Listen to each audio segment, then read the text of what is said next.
जादुई कुल्हाड़ी। एक समय की बात है, गांव से दूर एक जंगल में रहता था एक ईमानदार लकड़हारा जिसका नाम था रामू। एक छोटे से घर में रहता था और रोज मेहनत से काम करता था। फिर भी उसके पास खाने के लिए कुछ ज्यादा नहीं रहता और वह गरीब ही रहा।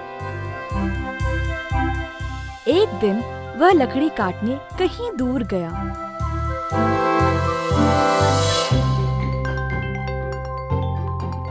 एक बड़ा सा अच्छा पेड़ की खोज में वह काफी दूर तक चला।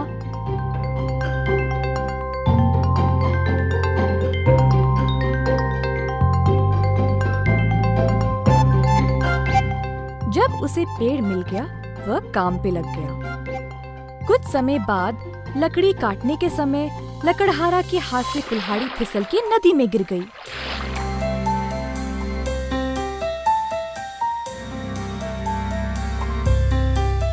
बेचारा रामू ये देखकर रोने लगा।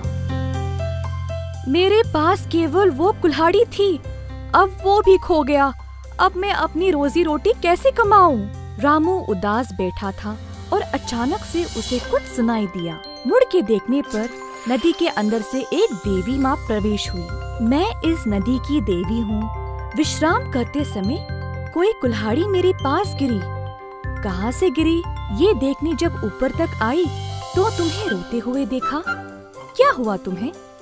रामू ने अपने आंसू पोंछा और कहा, देवी माँ, जो कुल्हाड़ी गिरी थी वो मेरी ही है।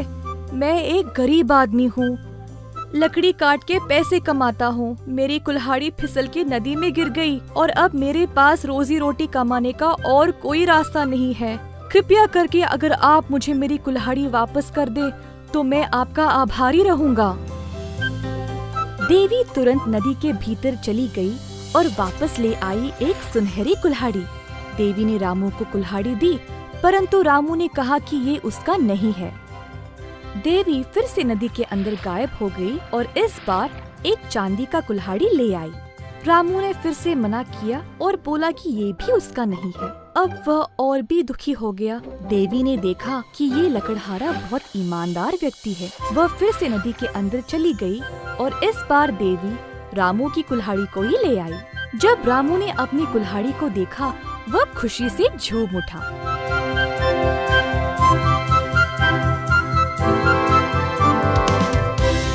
उसने देवी माँ का बहुत बहुत धन्यवाद किया। रामू की सत्यता देखकर देवी माँ ने सोने और चांदी दोनों कुल्हाड़ियों को रामू के हाथ में सौंप दिया।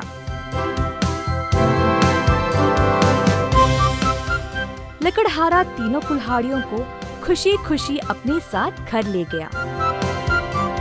बच्चों, हमेशा याद रखना कि जो भी करो ईमानदारी से